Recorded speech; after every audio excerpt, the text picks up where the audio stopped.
Hello everyone, welcome back to my YouTube channel hashtag study. और आप सभी को पता है यहाँ पर आपको बीएड के lesson plan with unit plan, miniatures etcetera एकदम फ्री में प्रोवाइड करवाया जाता है। तो वीडियो में एंड तक बने रहें और वीडियोस अच्छे लगे तो प्लीज मेरे चैनल को सब्सक्राइब कीजिएगा एंड शेयर कीजिएगा।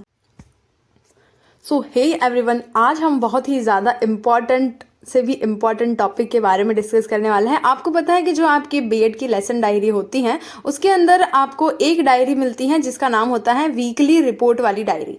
ठीक है, यानी कि वीकली रिपोर्ट के अंदर आपको क्या करना होता है उस डायरी के अंदर, तो आज मैं पूरा एक ही वीडियो में डिस्कस करने वाली हूँ। वीडियो थोड़ा सा लेंथी हो सकता है बट एंड तक इसके अंदर बने रहना। तो देखिए, फ्रंट पेज होता है जिसके अंदर क्या होता है, आपका कॉलेज का नेम वगैरह होता है, आपको सेशन लिखना होता है जो भी है, और फिर आपकी वीकली रिपोर्ट होती है। और यहाँ पर आप देख सकेंगे, देखिए आपको अनुक्रमांक, नाम, छात्राध्यापिका, आपका अपना नाम लिख देना, शिक्षण विषय आपके क्या है, यहाँ पर आपको लिख भी सकते हो नहीं भी लिख सकते हो, विद्यालय का नाम यानी कि किस आपको विद्यालय में इंटर्नशिप मिली है वो आपको कंप्लीट नाम यहाँ पर लिखना होता है। फिर आती है हमारी इंडेक्स। तो देखिए, आपको इंडेक्स में क्या करना होता है, आपको पता है आपको जो बीएड की जो आपको इंटर्नशिप मिलती है, सेकंड वाले इंटर्नशिप, वो आपको मिलती है 16 वीक्स की, यानी कि 16 सप्ताह की मिलती है। तो आपको हर एक सप्ताह के बारे में यहाँ पर लिखना होता है। ठीक है, तो यहाँ पर देखिए, पहला हम लिखेंगे प्रस्तावना यानी कि इसका जनरल इंट्रोडक्शन क्या है। फिर हम लिखेंगे हमारा विद्यालय परिवार यानी कि विद्यालय जो है, टीचर्स हैं, स्टूडेंट्स हैं, वो कैसे हैं उनके बारे में। फिर आता है आपका first, second, third, fourth etcetera etcetera करके आपको 16 वीक्स तक जो है वो इसकी रिपोर्ट लिखनी होती है। फिर हमारा आता है 16 नंबर का पॉइंट कि प्रधानाध्यापिका और शिक्षकों के बीच में संबंध कैसा है, यानी कि कैसा रिलेशन वो रखते हैं, शिक्षकों और विद्यार्थियों के साथ में संबंध, और विद्यालय की अन्य प्रणालियां क्या होती हैं, और विद्यालय अनुशासन का महत्व। अब देखिए, जो आपकी डायरी होती है आप ध्यान रखें उसके फ्रंट और जो आपका फर्स्ट पेज है वो, और जो लास्ट पेज है उस पर आप स्कूल की सील जरूर लगवाएं। सो देखिए, पहला आता है हमारा प्रस्तावना। और प्रस्तावना जो है वो आप अपने अकॉर्डिंग इसको बढ़ा चढ़ा कर भी लिख सकते हैं, और ये कम्प्लीटली डिपेंड करता है आप पर। तो देखिए, मैंने यहाँ पर क्या लिखा वो मैं बता रही हूँ आपको कि बीएससी बीएड चतुर्थ वर्ष में शिक्षण प्रशिक्षण कार्यक्रम हेतु मुझे ये विद्यालय जो है आपको उस विद्यालय का नाम लिखना है। विद्यालय में शिक्षण करवाने और सेवा प्रदान करने का अवसर मिला, और यह कार्यक्रम कितने तक का था हमारा, 16 वीक्स का। और यह विद्यालय पहली कक्षा से 12वीं कक्षा तक मान्यता प्राप्त है, और इस शिक्षण कार्यक्रम के दौरान मुझे महाविद्यालय द्वारा दिए गए सूक्ष्म शिक्षण और शिक्षण संबंधित ज्ञान को व्यवहारिक रूप से प्रयोग करने का अवसर मिला, जिसके परिणाम स्वरूप मुझे शिक्षण कार्य में आने वाली समस्याओं और परेशानियों को दूर करने में भी सफलता प्राप्त हुई। अपने शिक्षण संबंधित ज्ञान और विवेक के उपयोग से मुझे शिक्षा में अनुभव प्राप्त हुआ, और अनुभवों के माध्यम से ही मैं अपना शिक्षण कार्य सुरक्षात्मक और सुचारू रूप से जो है वो पूर्ण कर सकी। अब देखिए, आपको नीचे क्या लिखना है कि मैंने अपने महाविद्यालय यानी कि जो आपका जिस कॉलेज में आप पढ़ रहे हो उस कॉलेज का आपको नाम लिखना है यहाँ पर, और इस महाविद्यालय के नेतृत्व में शिक्षण अधिगम कार्य यानी कि इंटर्नशिप जो है वो मेरी कंप्लीट हुई। फिर आपका आता है विद्यालय परिवार। तो देखिए, विद्यालय परिवार के बारे में आपको क्या लिखना है कि मैं पहली बार अपने शिक्षण संस्थान जहां हमें इंटर्नशिप मिली है उस स्कूल का नाम लिखना है कि राजकीय उच्च माध्यमिक विद्यालय पहुंची, और जाते समय मैं बहुत ही उत्साहित और गंभीर थी। साथ ही मेरे मन में कई सारे प्रश्न भी घूम रहे थे, यानी कि सवाल उत्पन्न हो रहे थे। विद्यालय भवन 4 दीवारी के अंदर मैदान व प्रार्थना स्थल प्रांगण के साथ बना हुआ है, और महाविद्यालय भवन इस प्रकार से बनाया हुआ है कि सभी आवश्यकताओं की पूर्ति हो सके या की जा सके। विद्यालय में सभी प्रकार के कक्ष जैसे कि प्रधानाचार्य कक्ष, कार्यालय, अध्यापिका कक्ष, पुस्तकालय कक्ष, कंप्यूटर कक्ष व कक्षा कक्ष का निर्माण भी सुनियोजित रूप से किया गया है, और इसके अतिरिक्त शौचालय, पेयजल स्थल और खेल कक्ष व साइकिल स्टैंड इत्यादि की भी व्यवस्था की गई है। और विद्यालय के वातावरण को शुद्ध बनाने के लिए कई प्रकार के पेड़ पौधे भी लगाए गए हैं जो कि अति सुंदर है। फिर हमारा आता है पहला सप्ताह। यहाँ से हमारी जो रियल जर्नी है वो यहाँ पे शुरू होती है 16 वीक्स की। तो देखिए, पहले सप्ताह के बारे में हम लिखते हैं कि मैं आपको सारे सप्ताह डिस्क्राइब नहीं करूंगी, सिर्फ 1-2, फिर आप स्क्रीनशॉट ले लीजिएगा और अपना काम कर लीजिएगा। फिर आता है आपका प्रथम सप्ताह कि विद्यालय में शिक्षण प्रशिक्षण कार्यक्रम का मेरा प्रथम सप्ताह अविस्मरणीय, यानी कि ऐसा जिसे मैं भूल नहीं सकती। सो अविस्मरणीय रहा क्योंकि अब मैं सभी विद्यार्थियों और शिक्षकों से परिचित हूँ। पहले सप्ताह में हम सबसे जो है मिलजुल लेते, सबके बारे में हमें पता हो जाता है 7-8 दिनों में, कि यहाँ मैंने अपनी सूक्ष्म शिक्षण गतिविधियां और अनुभवों को प्रयोग में लाया। प्रथम सप्ताह में मैं फिर से विद्यार्थियों से मिली, उनसे परिचित हुई, और शिक्षकों के साथ भी अच्छा व्यवहार था। यहाँ मैंने शिक्षकों से शिक्षण प्रशिक्षण संबंधित मार्गदर्शन लिए और एक बार फिर से मैंने महाविद्यालय का अवलोकन कार्य किया। इसी समय मेरी अन्य सह छात्र अध्यापकों व सह छात्र अध्यापकों के साथ में मुलाकात हुई और विचार विमर्श हुआ। विद्यालय के प्रथम सप्ताह में अवलोकन में विद्यालय के प्रति मेरे मन में उत्तम छवि जो है वो निर्मित हुई। फिर आता है आपका द्वितीय सप्ताह कि शिक्षण प्रशिक्षण के द्वितीय सप्ताह में मैंने प्रार्थना सत्र के बारे में बहुत कुछ जाना और सीखा, क्योंकि प्रार्थना सभा सबसे महत्वपूर्ण भूमिका निभाती है। फिर आता है प्रार्थना सभा में सर्वप्रथम राष्ट्रगीत, तत्पश्चात प्रार्थना, फिर ब्रह्मनाद और फिर यानी ब्रह्मनाद जिसमें ओम का उच्चारण होता है वो। फिर आता है सुविचार, समाचार पत्र पढ़ा गया और अंत में प्रधानाचार्य जी ने बच्चों से उनकी पढ़ाई से संबंधित वार्तालाप की, उनसे इंटरेक्शन किया। फिर आता है अब मैंने कक्षा में के उपस्थिति रजिस्टर का अवलोकन किया और छात्र छात्राओं की उपस्थिति के बारे में जाना, पुस्तकालय के बारे में और विभिन्न पत्रिकाओं का अवलोकन किया और बच्चे भी समय समय पर पुस्तकालय का पूर्ण उपयोग करते हैं। विद्यालय की राजस्थान सरकार के द्वारा संचालित माध्यमिक शिक्षा बोर्ड राजस्थान अजमेर से संबंधित थी, यानी कि जो बुक्स हैं वो आपके कौन सी थी, माध्यमिक शिक्षा बोर्ड अजमेर से थी। फिर आता है तृतीय सप्ताह की शिक्षण अधिगम का अब तृतीय सप्ताह था और प्रारंभ में प्रतिदिन की भांति प्रार्थना कार्यक्रम पूर्ण हुआ और इस सप्ताह विद्यालय में कार्यरत सभी कर्मचारियों व भौतिक संरचना का अवलोकन किया और विद्यालय में साफ सफाई संबंधित उच्च कार्यों व चीजों का अवलोकन किया, पेयजल की टंकी की आदि का भी अवलोकन किया और कार्य पुस्तिकाओं की जाँच की, बच्चों से बातचीत करके उनका अवलोकन किया और शिक्षण कार्य प्रारंभ किया और बच्चों से विभिन्न कार्यक्रम व गतिविधियों के बारे में और जानकारी प्राप्त करी। चतुर्थ सप्ताह, अब देखिए आपको क्या करना है, हर एक वीक में आपने क्या स्पेशल किया उसको आपको इंक्लूड करना है। आपको थोड़ा सा आइडिया दे देती हूँ, जैसे कि आप बच्चों को कुछ एक कॉम्पिटिशन्स भी करवा सकते हैं, जैसे कि सैटरडे होता है आजकल, सैटरडे में जो है वो बच्चों का क्या होता है, नो बैग डे होता है, यानी कि वो स्कूल बैग नहीं ले जाते हैं।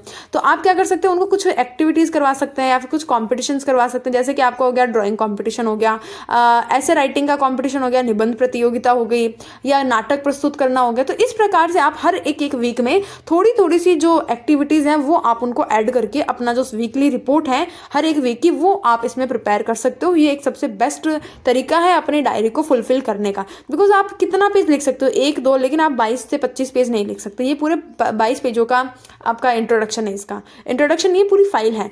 फिर आता है चतुर्थ सप्ताह की प्रति सप्ताह की भांति इस प्रकार भी वही है कि प्रार्थना कार्यक्रम हुआ, कई सारे क्रियाकलाप हुए, अवलोकन संबंधित कार्य की, कक्षा का भी अवलोकन किया, इस प्रकार से इसके अंदर है। अब यहाँ पर क्या किया हमने कि कक्षा 1 से 8वीं तक के विद्यार्थियों के लिए कराए जाने वाले शैक्षिक गतिविधियों और खेल कूद का आयोजन किया गया और बच्चों को खेल संबंधित और जानकारी दी गई। शारीरिक व मानसिक रूप से कमजोर बच्चों का अवलोकन किया गया और उन्हें पढ़ने के लिए प्रेरित किया गया।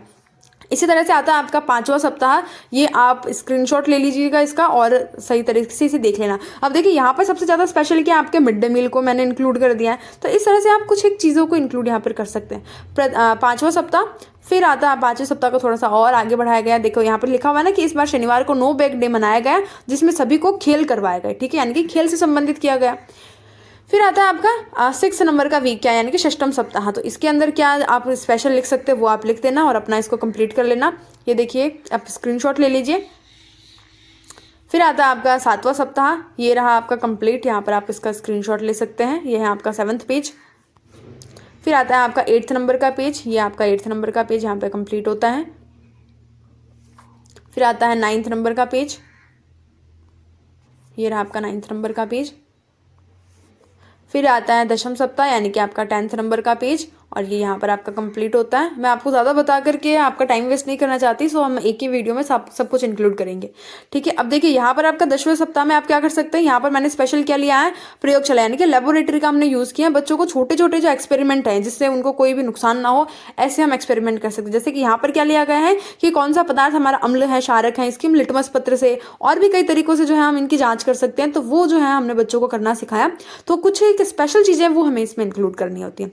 फिर देखिए पेज कम होते हैं या फिर आपको 2-2 सप्ताह का एक बार में लिखना होता है, तो यहाँ पर मैंने क्या किया, 11वां और 12वां सप्ताह यहाँ पे इंक्लूड कर दिया। आप थोड़ा और बढ़ाकर लिख सकते हैं, मेरे पास टाइम की कमी थी तो मैंने ऐसे ही लिखा था, लास्ट मोमेंट पे ऐसे ही होता है, सो ठीक है। ये आपका 11th और कौन सा आपका 12th नंबर का सप्ताह। फिर आता है 13वां और 14वां सप्ताह, ये आपका यहाँ पर कंप्लीट होता है। You can take a screenshot.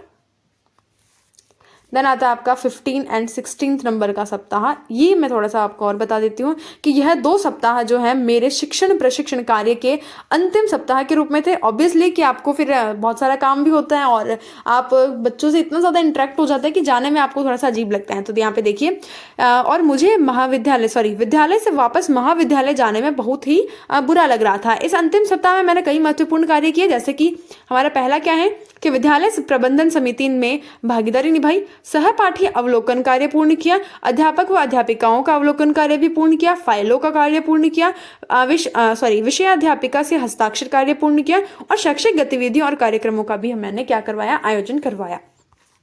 फिर आता है आपका 19 नंबर का पेज कि प्रधानाध्यापक और शिक्षकों के साथ में हमारे कैसे रिलेशन थे या संबंध थे, यानी कि उनका हमारे साथ में क्या बिहेवियर था। तो प्रधानाचार्य विद्यालय का केंद्र होते हैं जिससे शिक्षक व विद्यालय के सभी मानवीय तत्व कार्यों को एवं समस्त क्रियाओं को उनके नेतृत्व में सुचारू रूप से संपन्न करते हैं और इसका व्यवहारिक ज्ञान मुझे शिक्षण प्रशिक्षण कार्य के दौरान देखने से प्राप्त हुआ। प्रधानाचार्य की ईमानदारी व कर्तव्य निष्ठता के साथ अपना कार्यभार संभालती हैं प्रधानाचार्य और समय समय पर मीटिंग का आयोजन भी करवाती हैं, जिसमें विद्यालय से संबंधित नियमों, क्रियाविधियों, प्रगति पत्र व अन्य जानकारियों को प्राप्त करती है। प्रधानाचार्य शिक्षकों के साथ में सहानुभूतिपूर्ण व्यवहार करती हैं, प्रेरणादायी तथा अपने प्रभावशाली व्यक्तित्व से अच्छा सामंजस्य बिठा के रखती हैं।